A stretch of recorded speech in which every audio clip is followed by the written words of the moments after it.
Now, Way 31 Storm Tracker meteorologist Grace Anello with 31 Triple Doppler. All right, so things have calmed down out there just a little bit, but still tracking some rain overnight. Yeah, they absolutely have. So we went from having a very stormy night to now having a rainy night, and we're still gonna have some storms tomorrow, but things are looking a whole lot better. It's the best sleeping weather, if you ask me. It is. I couldn't agree more. And it's nice to start off Monday dry at least. Yeah. All right, let's take a look right now at 31 Triple Doppler, 10:15 even on your Sunday night.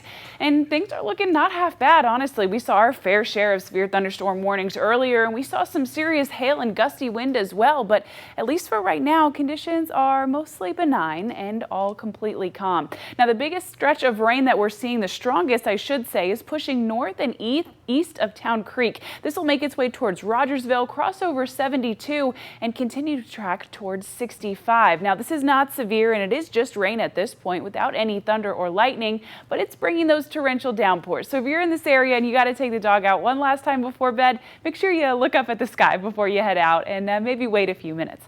Now, the biggest stretch of rain that we're seeing is pushing through Marion and Winston counties. Now, this is tracking north and east, and this system just east of Sulligent, that's also going to make its way over 22 and into our area, heading towards Haleyville. So expect to see some thunder and lightning, hear some rumbles outside your window, and of course that torrential hail as well. But like Britt said, it's the perfect weather to fall asleep to.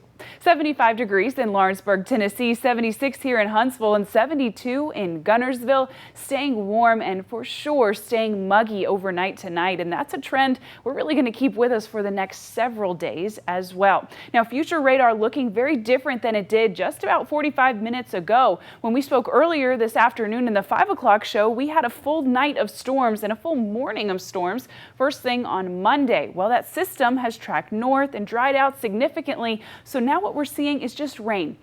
That stays west of the corridor and in our southern Tennessee counties through about the turn of the night, and then primarily dry conditions. One or two of us will see some pop-up rain showers first thing in the morning, but for the most part, we'll all be dry. We will be cloudy, but we'll be dry. By the time we get to lunchtime, the dry conditions continue, but so does the cloud cover, and that'll keep a bit of a cap on our temperatures, bringing us to the mid and upper 80s by the time you're ready to head out and about for lunch. Now, don't let that morning dry weather fool you, though. We are still in a level 1 out of 5 risk for severe weather all across the Tennessee Valley on Monday. That just comes into effect a little bit later in the day. So when you first wake up, 73 degrees at 6 a.m. By 9 a.m., we've made it into the 80 mark. It'll be that full-scale cloud cover and 1 or 2 showers. By the afternoon, we're talking about 92 degrees, which is just about average for this time of year. But once you factor in all that moisture that's going to be in the air from these storms, things are going to be feeling much warmer than that and significantly more muggy than that as well.